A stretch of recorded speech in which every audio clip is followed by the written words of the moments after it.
اعوذ باللہ من الشیطان الرجیم بسم اللہ الرحمن الرحیم عزیز طلباء و طالبات السلام علیکم ورحمۃ اللہ وبرکاتہ۔ پیارے بچوں، آج ہمارا جو موضوع ہے وہ ہے اردو افسانہ۔ اردو میں مختصر افسانے نے 20ویں صدی میں زبردست ترقی کی۔ ہندوستان میں کتھا کہانی کا رواج تو صدیوں سے چلا آ رہا ہے۔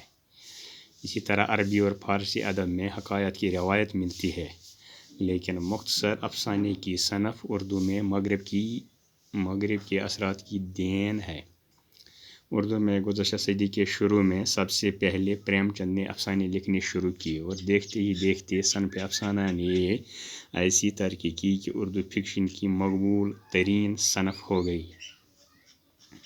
اردو میں مختصر افسانے کے فروغ سے پہلے داستانوں اور تمثیلی قصوں کا رواج تھا۔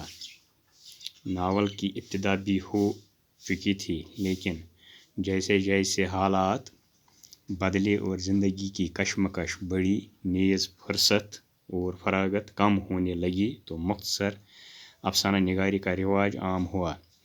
مختصر افسانے سے مراد ایسی نثری کہانی ہے جس میں کوئی ایسا واقعہ بیان کیا گیا ہو جس کی ابتدا ہو، ارتقا ہو اور خاتمہ ہو، اور جو زندگی کی بصیرت میں اضافہ کرے۔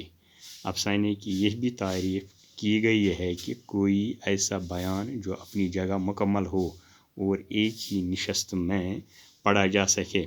افسانے میں ایک یا ایک سے زیادہ کردار ہو سکتے ہیں۔ منظرنامہ، پلاٹ یا مکالمہ بھی ہو سکتا ہے، لیکن ادھر افسانے میں بہت تبدیلیاں ہوئی ہیں، اور افسانے کی کوئی ایک تعریف مکمل نہیں کی جا سکتی۔ دراصل بدلتی ہوئی زندگی اور زمانے کے بدلتے ہوئے مزاج کے ساتھ ساتھ افسانے کی پیشکش اور حیت میں بھی تبدیلیاں ہو رہی ہیں۔ پریم چند کے علاوہ سجاد حیدر یلندرم اور سلطان حیدر جوش نے بھی اردو میں مختصر افسانے کے اولین نمونے پیش کیے۔ شروع میں پریم چند نے بنگالی ادب سے متاثر ہو کر لکھنا شروع کیا تھا۔ ان کے افسانوں کا پہلا مجموعہ سوز وطن 1908 میں شائع ہوا۔ ان افسانوں میں سامراج دشمن اور وطن دوستانہ جذبات کی ترجمانی کی گئی تھی، اس لیے انگریز حاکموں نے اس مجموعے کو ضبط کر لیا۔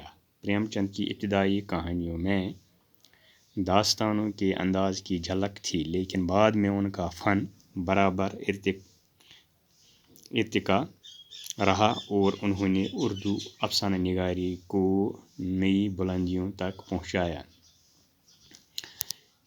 پریم چند کے زمانے میں اردو میں رومانی طرز کے افسانے بھی لکھے گئے۔ ایسے افسانہ نگاروں میں سجاد حیدر یلندرم، نیاز فتح پوری اور مجنون گورکھپوری قابل ذکر ہیں۔ 1936 میں ترقی پسند تحریک کا آغاز ہوا۔ اس سے چند برس پہلے انگارے کے نام سے باغیانہ کہانیوں کا ایک مجموعہ شائع ہو چکا تھا، جس نے موضوع اور فن دونوں اعتبار سے ایک ایسی بغاوت کی بنیاد ڈال دی تھی جس کے بغیر کسی جہان نو کی تخلیق نہیں ہو سکتی۔ چنانچہ دیکھتے ہی دیکھتے چند برسوں میں سعادت حسن منٹو، کرشن چندر، راجندر سنگھ بیدی اور عصمت چغتائی کے ہاتھوں اردو افسانے نے بے حد ترقی کی اور زندگی کے گوناگون مسائل پر بھرپور انداز سے لکھا جانے لگا۔ اس کے ساتھ ساتھ انسان دوستی، سماجی اصلاح اور قومی شعور کا اظہار بھی ترقی کرتا رہا۔ پیارے بچوں، ہندوستان کی آزادی کے بعد ہندوستان اور پاکستان کے جب آزاد ہوئے تو دونوں ملکوں میں کئی برس تک فسادات کے موضوع پر بہترین افسانے لکھے گئے، اور انسانی قدروں کے زوال، نیز تہذیبی اور اخلاقی قدروں کی پامالی کا احساس عام ہوا۔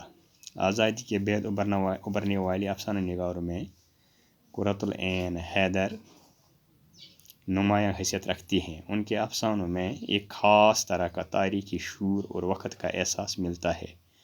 وہ جبر کی ان طاقتوں کا بھی پردہ فاش کرتی ہیں جن کے شکنجے میں انسان بے بس اور مجبور ہے۔ 1955 سے 60 کے آس پاس اردو میں علامتی افسانے کا آغاز ہوا۔ اس رنگ کے نمائندہ افسانہ نگار انتظار حسین، سریندر پرکاش، انور سجاد، رشید امجد وغیرہ ہیں۔ بدلتے ہوئے حالات اور زندگی کی بڑھتی ہوئی پیچیدگی کے ساتھ ساتھ افسانہ بھی پیچیدہ ہوتا جا رہا ہے اور نئی نسل کے افسانہ نگار براہ راست طرز بیاں کے بجائے رمزیہ طرز بیاں کو ترجیح دینے لگے۔ افسانے میں حقیقت نگاری کی روایت کو آگے بڑھانے والوں میں اختر ارنوی، علی عباس حسینی، احمد ندیم قاسمی، حیات اللہ انصاری، خواجہ احمد عباس، سہیل عظیم آبادی، غلام عباس، صالح عابد حسین، اشفاق احمد، شوکت صدیقی، رام لال، غیاث احمد گدی، جوگندر پال، سلام بن رزاق، انور خان اور احمد یوسف خاص طور پر قابل ذکر ہیں۔ تو یہ تھا افسانہ۔ تو کل ہم